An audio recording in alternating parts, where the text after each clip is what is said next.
No? Magandang hapon po muli sa ating lahat, mga kapatid kay Christ. At ganoon din po sa oras na ito, kayo pong mga nanonood sa malayong lugar at malapit lugar. Mga kapatid, tayo po ay pansamantalang nagpapahinga ng Diyos. So, pansamantala po tayong magsiyo po. Good afternoon po sa ating lahat. Pansamantala po tayong magsiyo po, mga kapatid. Pakinggan po natin ang makinig po tayo sa ating panalangin. Oh yes, Pare God, marami pong salamat, Panginoon, sa iyong mga salita na muli naming mapapakinggan sa hapong ito, O Diyos, at magbigay liwanag, kapayapaan sa aming buhay. Panginoon, hindi man kami, O Diyos, karapat dapat magpatuloy sa iyo, ngunit sa isang salita mo lamang ay lalaya po kami. Patawarin mo po kami, Panginoon, sa aming mga pagkakasala, pagkukulang, sa aming mga ginagawang hindi tama, O Diyos. Panginoon, Ikaw ang Diyos na makapangyarihan sa langit at lupa. Tulungan mo po, Panginoon, ang iyong mga panglingkod na maipaliwanag ng may kaayusan ang mga salita mo.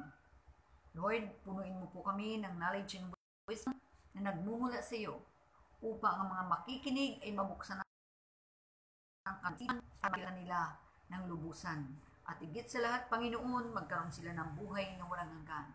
Salamat po, Diyos, sa hapong ito, sa mga balita na muli naming mapapakinggan at ito may bigay ng kagalingan at may karamdaman. Sa pangalan na Jesus, binabalik namin sa iyo ang lahat ng ito. In Jesus' name, Amen. Good afternoon po muli, mga kapatid. Tayo po ay pansamantalang makinig sa mensahe po ng ating Panginoon. Good luck po sa mga nakikinig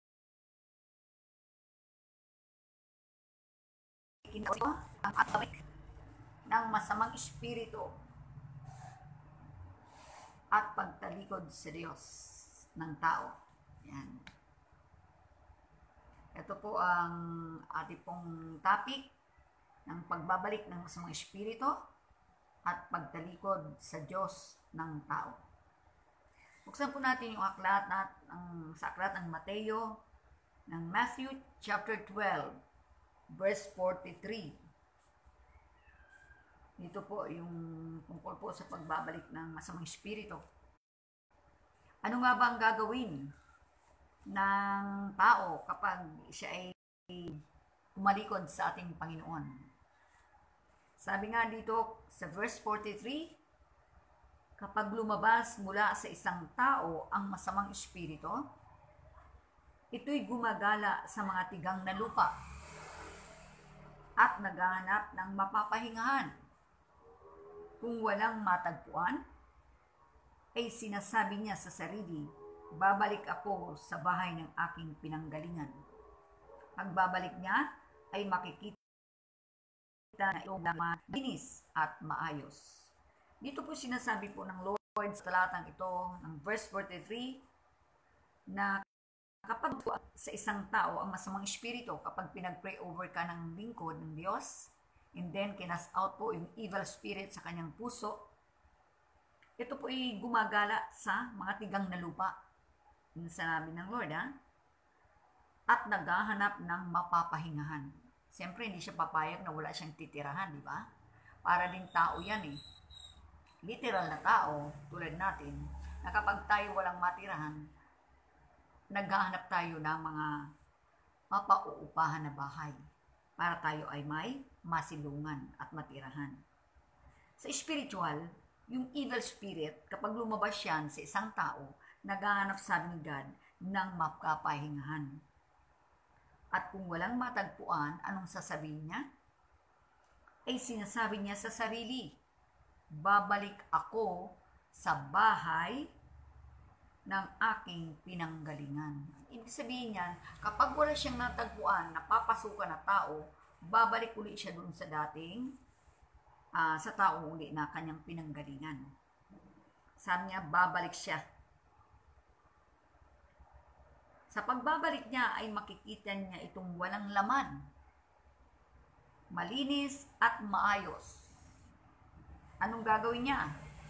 Verse 45, Kaya yumayaon siya at magsasama pa ng 7 espiritong masama kaysa sa kanya. Ang ibig sabihin, yung isang espiritu na siya lang, magsasama pa po ito ng 7. Magiging 8 na po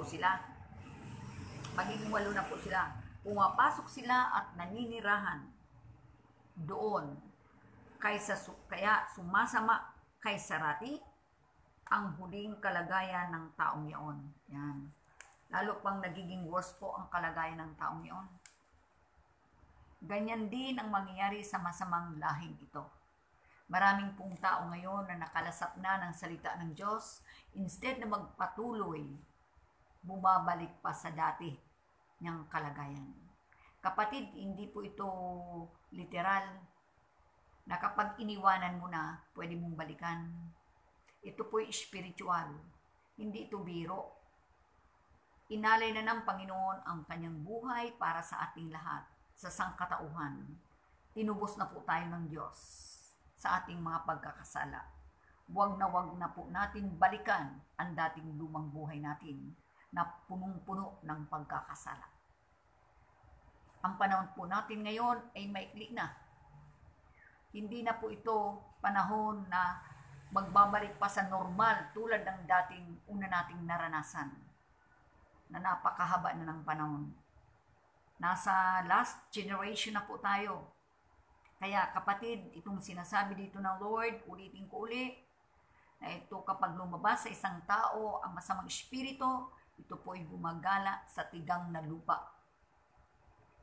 Ang katawan natin ay lupa. Amen po ba? Yung physical body natin, nilikha sa lupa. Kaya doon siya nananahan, no?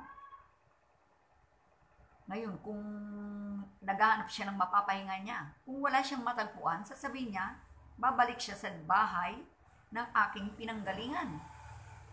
Kaya yung iba naman, nagiging worse na po ang kanilang kalagayan. Kasi, instead na isa lang ang pinalayas, magdadala pa siya ng 7 espiritong masasama kaysa kanya. Kaya ang tao nagiging palamura, mainitin ang ulo, ang mukha hindi mo na maintindihan kung anong worried ang nandun sa kanya, and then aburido, kunting nagagalit, ganun po talaga ang tao, no?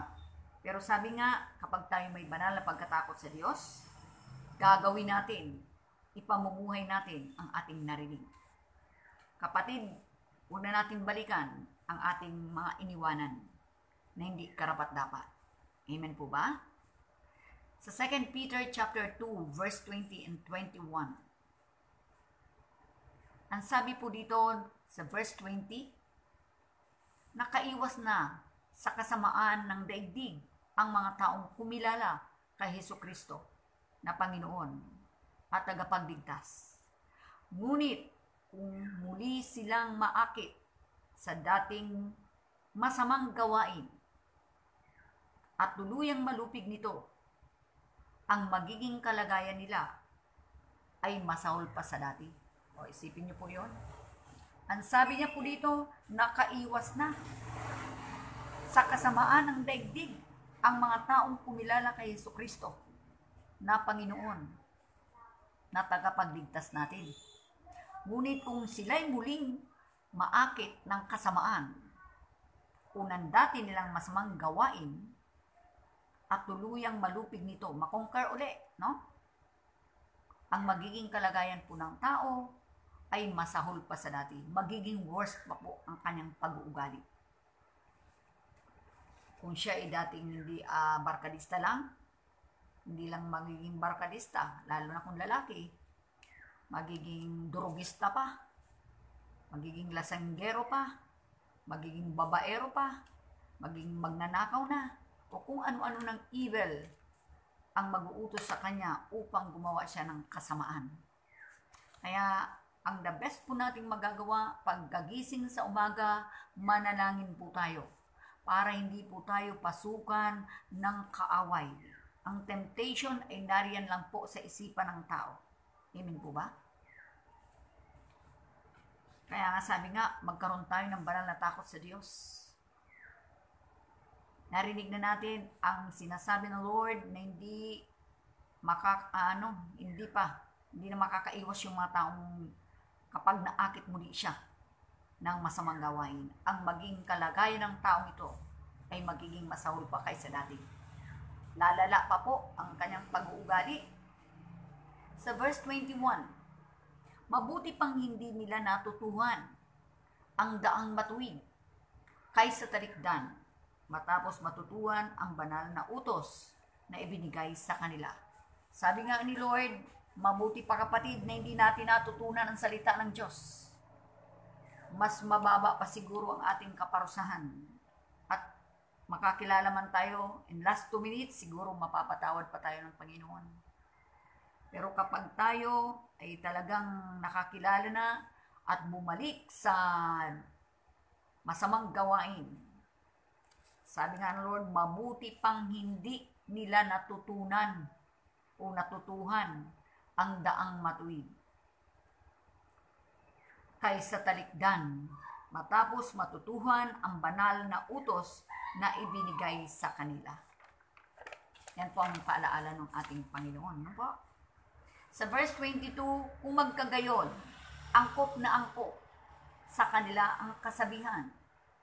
Ang aso ay hayop, likas ang damdamin, na sa isinuka ay nagbabalik din. Ito namang baboy, paliguan mo man, babalik muli sa dating lubluban. Minsan ang tao ganun eh. Ikinumpara ito ng Diyos sa hayop tulad ng aso, na kapag nagsuka o sinuka ang kanyang kinain, ay kakainin niya muli. Dapat hindi po tayo ganoon. O yung mga taong nakarinig na ng mensahe ng Diyos, magpatuloy na po tayo sa ating tinatahak na kabutihan. Huwag na tayong sa kunting problema sa loob ng church, aalis, natisod. Paraan niya lang yun, na natisod siya, para may dahilan na siya maka-exit sa gawain ng Panginoon. Maraming tao sa panahon ngayon, balisa, ligalig, may karamdaman, puno ng problema. Pero pag tinawag mo sa gawain ng Diyos, ang daming reklamo.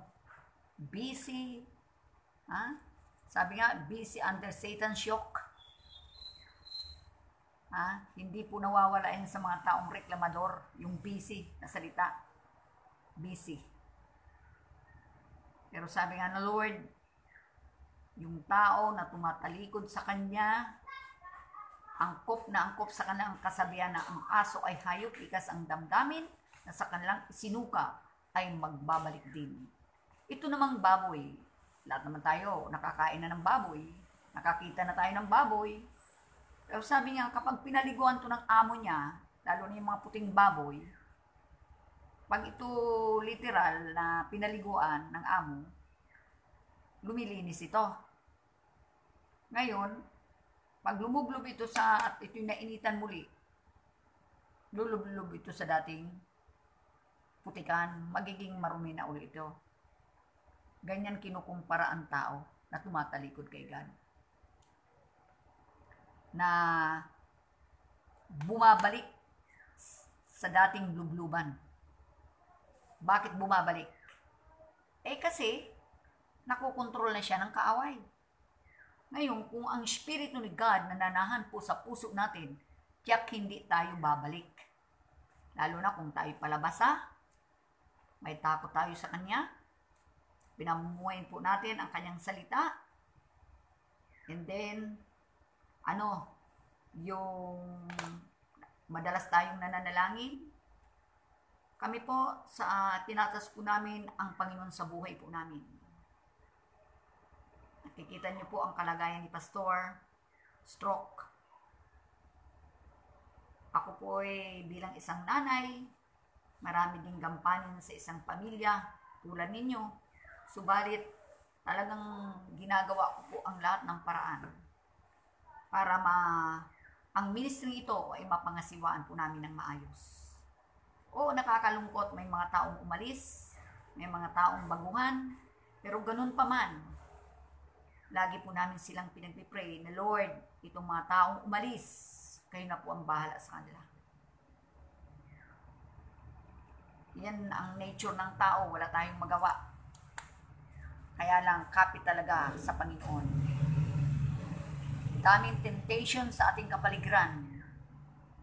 Huwag natin kapitan ang pera. Ang pera, sabi nga, money is the root of all evil. Sabi nga, walang makapaglilingkod ng sabay sa Diyos at sa kayamanan. Amen po ba?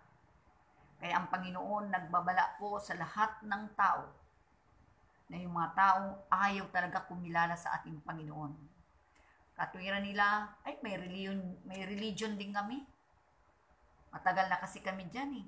Kung saan kami nabuksan, doon kami paano kung mali yung tinatahak mo?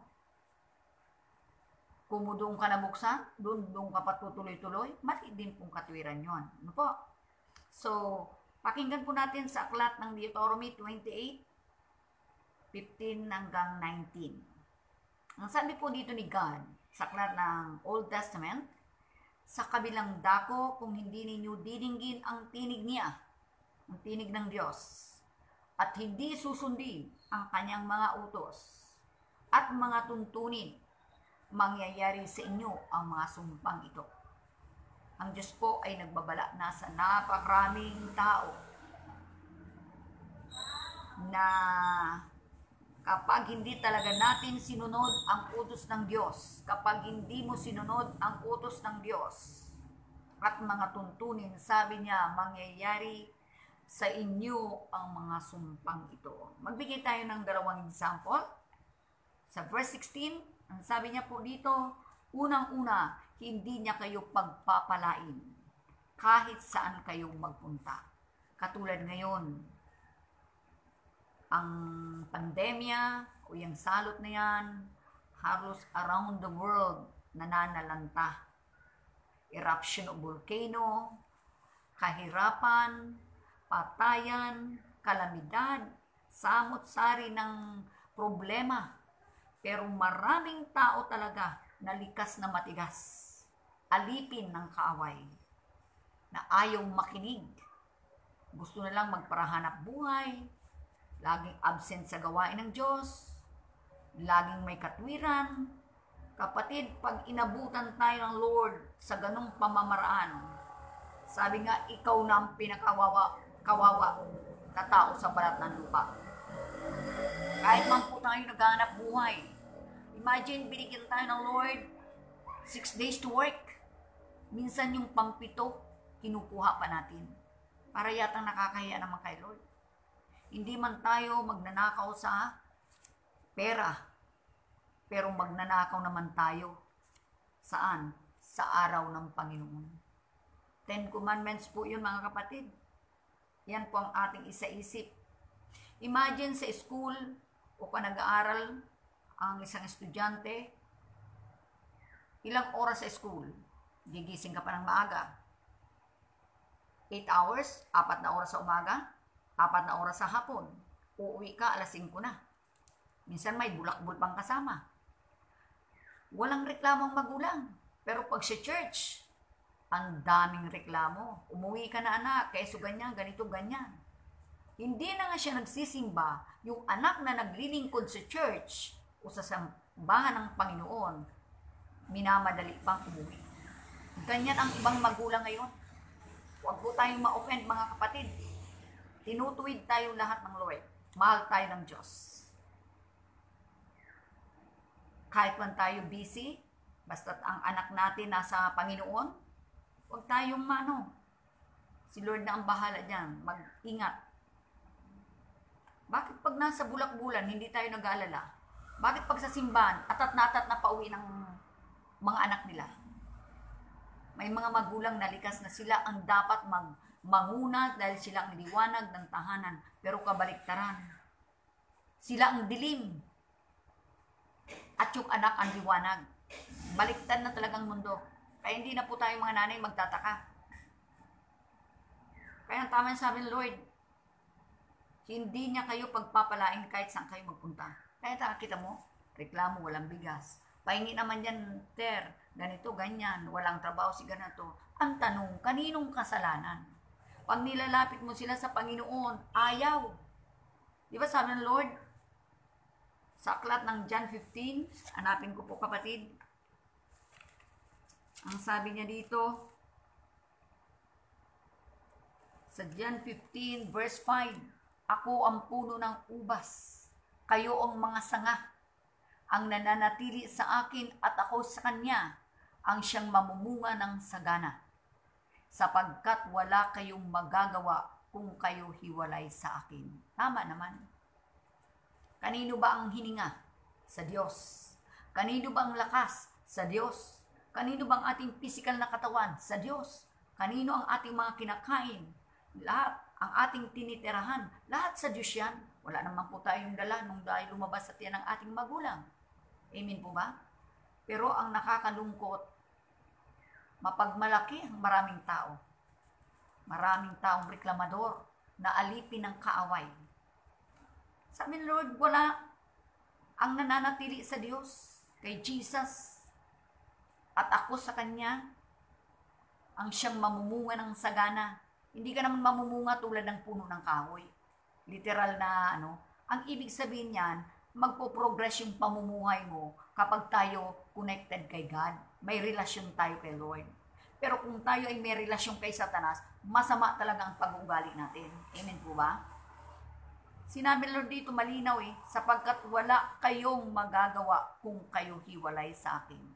Sabi ng iba ganito, yung mga pilosopo, ay kahit naman kami wala sa born again o kaya sa mga full gospel na yan, pinagpapala din kami. Yan po ang akala mo. Si Satanas man marunong magpala ng kanyang pinagnakawan. Amen po ba?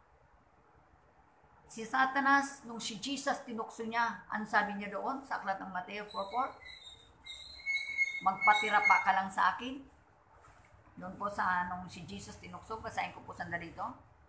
Sa verse 9, ang sabi niya dito, sinabi ng Diablo, ibibigay ko sa iyo ang lahat ng ito kung magpapatira pa ka at sasamba sa akin. O, kita niyo po?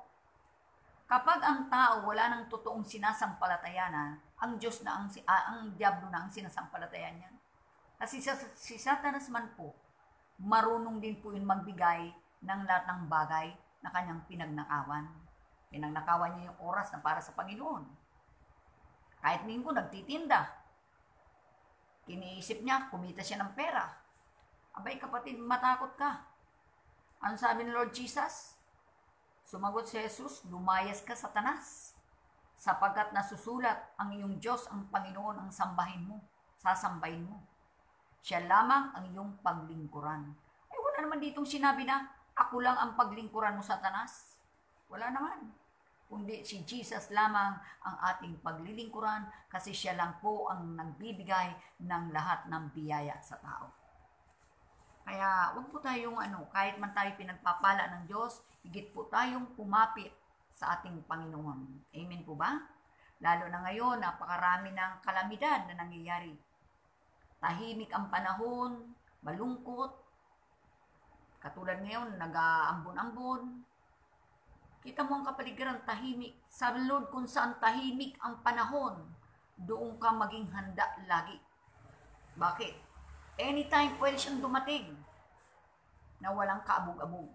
Paano kung ang puso ng tao ay marumi, puno ng pagkakasala? Magdadasal ka pala ngayon? Ay, huli na.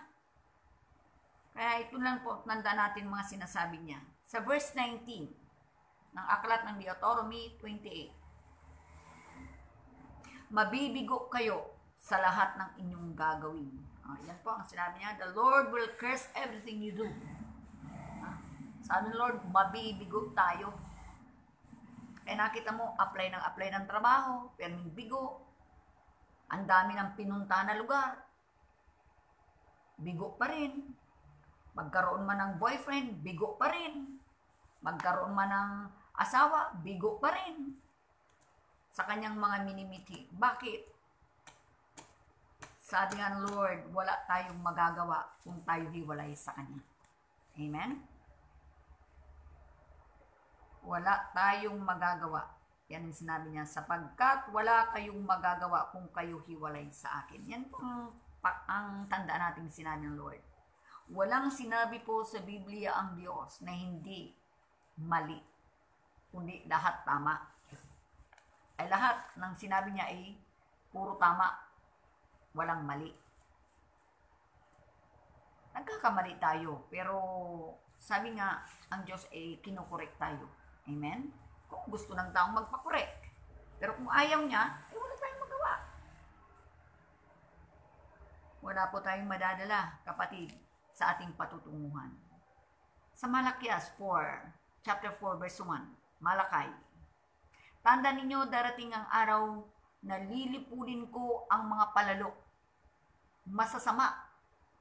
Sa araw na iyon, matutupok sila gaya ng dayami at walang matitira sa kanila, sabi ni Yahweh. O imaginein po natin, ang sabi ni God na darating ang time o araw na lilipulin niya ang mga palalo. Ang masasama. Sa araw na iyon, matutupok sila gaya ng dayami at walang matitira sa kanila, sabi ni Yahweh. Kaya nga po, ano man ang ating ginagawa, ako po kapag kahit ako nakahiga, lagi kong katabi ang Biblia. Pag hindi ako nakakatulog sa gabi ng maayos, basa. Mamaya, maidlip na ako, mahimbing na hanggang sa umaga. Basa. Mas marami kang matututunan kaysa aral sa school. Sa school, bukya ka pa pag hindi ka marunong sumagot. Sabi nga ni President Duterte, lagi siyang 75 sa math. Hindi natin madadala sa langit yung math. Mas maganda, 100% tayo, makilala natin ang sinasabi ng Lord, matutuwa natin. Para ipamuhay po natin, hindi po tayo pagmula ng pagkakasala ng ating kapwa, higit sa lahat, may takot tayo sa Diyos. Ako yung nagpapasalamat po kay God dahil oo, sabi na natin wala naman akong kakayanan mag-preach or ano pa man, kulang man ako sa kaalaman. Pero ang Panginoon, tiyak na siyang nagtuturo sa atin. Amen po ba? Tinuturuan tayo ng Lord na makapamuhay ng may kaayusan para tayo maging liwanag sa ating kapaligiran. Kati? Excuse me, Kati. Nag-ano ito? Kati?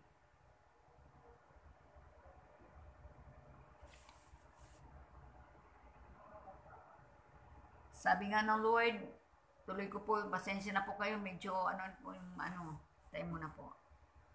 Excuse me po, sandali.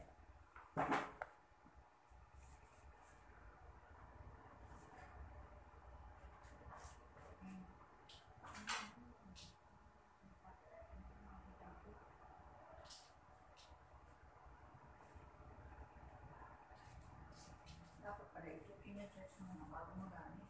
Para hindi mag-blow ang battery. Hindi na makita yung naman.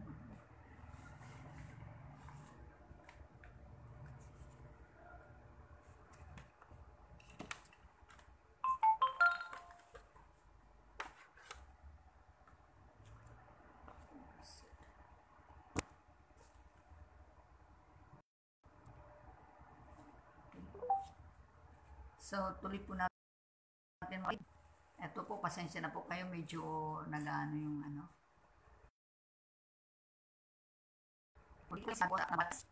Chapter 4, verse 1. Ang sabi po dito, tandaan ninyo, darating araw na lilipunin ko ang mga palalo at masasama. Sa araw na iyon, matutupok silang gaya ng dayami at walang matitira sa kanila, sabi ni Yahweh. Kakita na po tayo ng sinusunog na talahib or dayami.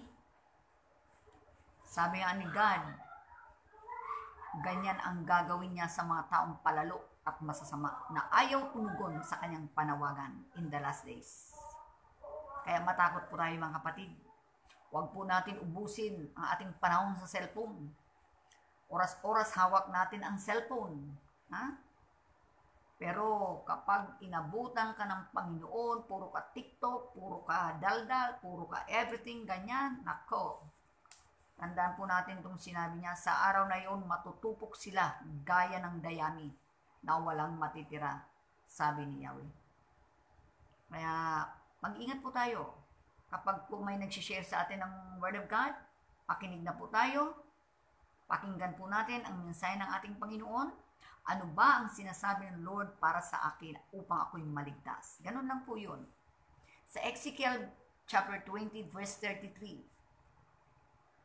sinusumpa ko kayo, sabi ni Yahweh, nagagamitan ko kayo ng kamay na bakal, parurusahan ko kayo, at ibubuhos ko sa inyo ang aking matinding puot. Ayan.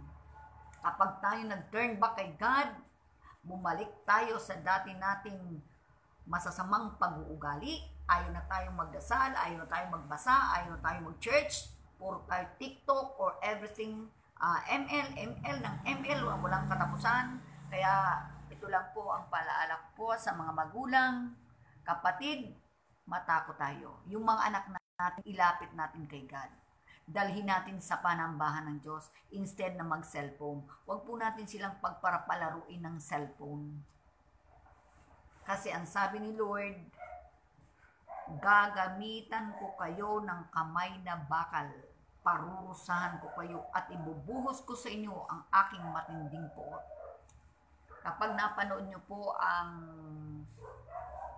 palabas ang balita sa TV na yung sa BBC Earth, yung deadly disaster, nako po, sasabihin ko po sa inyo, tama yung sabi ng pastor, na mabuti pa, hindi ka nabuhay sa mundong ito.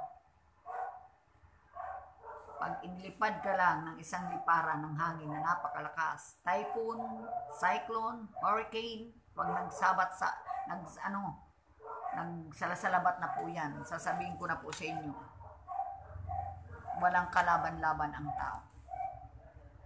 Sa Hebrew 10:27, wala nang natitira kundi ang nakapangingilabot na paghihintay sa darating na paghukom at nangangalit na apoy na tutupok sa kalaban ng Diyos. Kita niyo po, yung ating binasa kanina, halos puro pagpaparusa. Ito po'y pinababatid na po sa ating lahat na tayong maghanda na. Nakikita po natin ang panahon ngayon na yung COVID na yan, kung walang injection ng tao, hindi ka muna gaganyan, ganito, ganyan. Ang dami ng pinasusunod, ang dami ng bawal. Susuotin mo si ganyan. Alam mo kapatid, kahit ka pasuputin ng plastic araw-araw, na wala ka ng hingahan, at hindi ka naman totoong may connection kay God, sasabihin ko na po sa iyo, dadapuan ka pa rin ng karamdaman. Bakit? Masusupukay ka na doon sa sobrang init ng panahon, nakasupot ka pa. Ano ka? Gamit? Dapat ang gawin mo dyan ay itong mga namumuno sa ating bayan, na wala rin sa katotohanan, ay dapat ang ituro natin sa taong bayan, manalangin tayo. Magdasal ang taong bayan para tapusin na ni Lord ang mga salot na yan sa ating buhay. Hindi, puro kay supot, PPE, alcohol. Mayaman ba tayo para magpara-alcohol na lang? Face mask, face shield. Ano bang nagagawa mo sa mga ganyan? Nung panahon may mga sakit din ng tao, hindi man nagsuot ng ganyan eh. Pero gumagali. Ngayon nagsusuot ng ganyan, namamatay. Oh, hindi tama po yung ganyan. Dapat tayo as a leader, turuan natin ang ating mga taong bayan na manalangin kayo. Hindi, wash your hands. Hugas, himas. Anong himasin mo? Manok. Hallelujah. Para naman yatang katawa-tawa yung mga pinasusunod sa taong bayan. Magbasa kayo ng Biblia. Kayong mga leader na namumuno. Makasakaling magbago ang ating bansa. Sabi nga sa 2 Chronica 7:14, tayo ay dapat manalangin. Manumbalik tayo sa Diyos para ang Diyos ay mahabag sa taong bayan. Ganun ang dapat. Ay hindi, gagamitan niyo pa ng mga rebulto. Ay lalo na tayong sinumpa. Magbasa po tayo sa Ten Commandments. Huwag tayong sasamba sa mga larawan o ribultong yan. Kasi lalo pang nadadagdagan ang sumpa ng Diyos sa tao. Ang sabi ng Lord, gagamitan niya na ang tao ng kamay na bakal para parusahan. Sobra ng galit niya. Ibubuhos niya na ang matinding galit sa mundong ito. E di damay-damay na lahat ng tao. Yung namumuno, yung nasasakupan. Kaya sabi ng Lord, wala nang natitira kundi ang nakapangingilabot na paghihintay sa darating na paghukom, ang nangangalit na apoy na tututo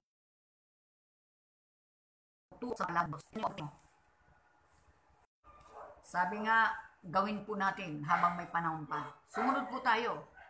Ang daming online na sa ministry. Makinig po tayo ng mensahe ng Lord. Huwag po natin pagtawanan yan. Sa daming na namamatay ngayon na hindi nakakapag-confess, kawawa naman po sila. Panalangin po natin ang mga kamag-anakan, mga kapitbahay, mga pamilya, mga namumuno sa ating bayan na ma-enlighten. Oo, sasabihin, ang Pilipinas, pagpapalain, second to Israel. Paano pagpapalain? Kung ang gobyerno natin, puro away, debate. Ang gustong marinig ng Diyos, yung magmahalan kayo, dahil sabi nga, ang pagmamahal ay pumapawi ng maraming kasalanan. Yan po ang dapat umiral sa ating puso. Pagmamahal, hindi pag-iiringan.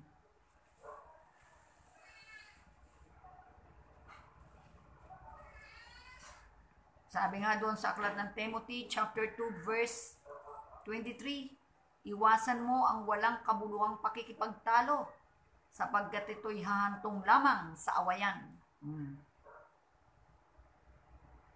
Hindi dapat makipag-away ang lingkod ng Diyos. Sa halip, dapat siyang maging mabuti sa pakikitungo sa lahat at mahusay, matyagang guro. O literal, spiritual, ang tawag sa atin, lingkod ng Diyos. Diba sa aklat ng Roma 13, ang mga pinuno ng bayan dapat nating katakutan kapag gumagawa tayo ng masama. Pero kung hindi naman tayo gumagawa ng masama, tayo po dapat matakot. Ang nakakatakot nga po ngayon, kung ano-anong tinuturo sa taong bayan, hindi naman tayo niyan magbabago.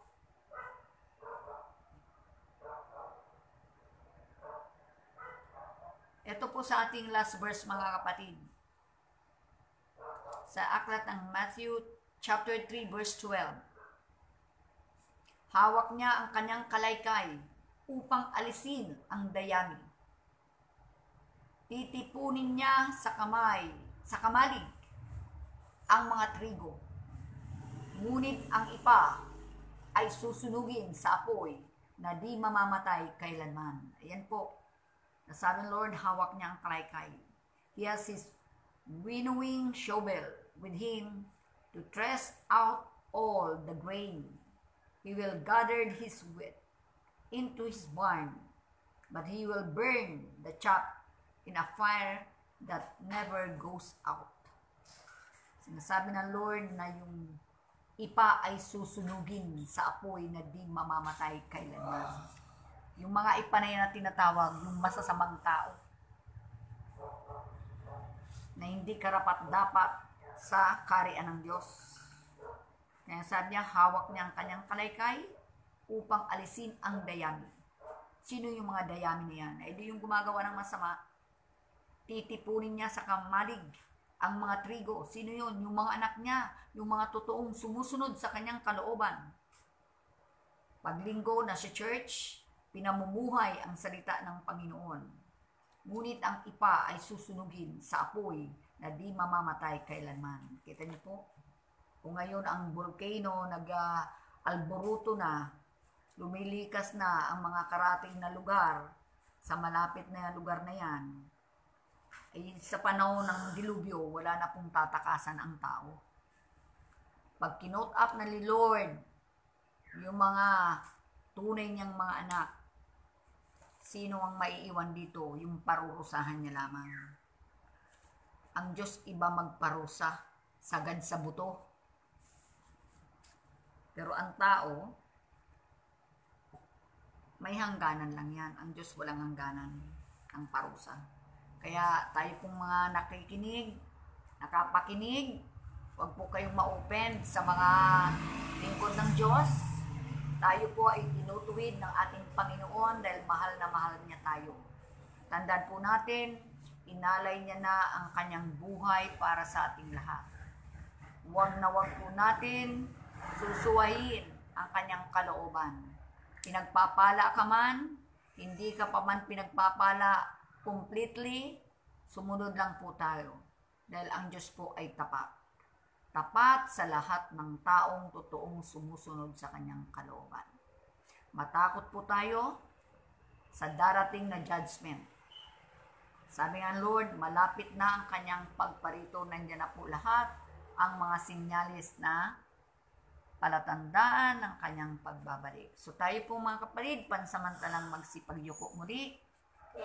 Salamat sa inyong lahat ng mga nakinig. Naway i-bless kayo ng Lord at lalo pa kayong pagpalain. Okay, manalangin po tayo. Yes, Father God, I pray in the name of Jesus. Patuloy kong dinadalangin ang bawat pamilya ng aming mga nasasakupan, ganun din ang aming mga kapitbahay, sampu ng aming mga mahal sa buhay. Lord, ikaw ang Diyos na mahabagin. Kung inalay mo ang iyong bugtong na anak na nabayubay sa krus ng Kalbaryo, what about ang iyong mga anak na nagsisisi at sumusunod sa iyong kalooban? Patuloy mo nawa na itanim sa pinakamalalim na parte ng aming puso ang iyong mga salita upang magbigay itong liwanag, kapayapaan sa amin. Lord God, marami pong salamat sa mga biyaya na aming tinatamasa. Salamat po Diyos at hindi mo pinahintulot na kami magkaroon ng mga karamdaman sa kabila ng mga nangyayari sa aming kapaligiran. Salamat po Diyos sa iyong pag-iingat. Salamat sa mga blessing, spiritual man, financial man, o anuman, Panginoon. Buong puso kaming nagpapasalamat sa iyo ng buong kaalaman at buong puso at kaluluwa. I-bless mo po, Panginoon, ang araw ng bukas na naway maraming magsamba at magpuri at magpasalamat sa iyong dakilang pangalan. Ikaw lamang po, Panginoon, ang tanging pasasalamatan namin na walang hanggan dahil ikaw po ang nagbigay ng lahat ng may buhay. Ikaw ang lumikha, Panginoon. Salamat po, Panginoon. Magpalain mo nawa ang aming mga nasasakupan, ang iba't ibang pastors, mga leaders. Dinadalangin namin ang mga namumuno sa aming bayan. Lord, kapayapaan ang iniwan mo sa mundong ito. Naway kapayapaan ang maghari sa aming mga puso. Salamat po, Ama. Sa pangalan ni Jesus, ibinabalik namin sa iyo ang pinakamataas na papuri parangal. In Jesus' name, Amen.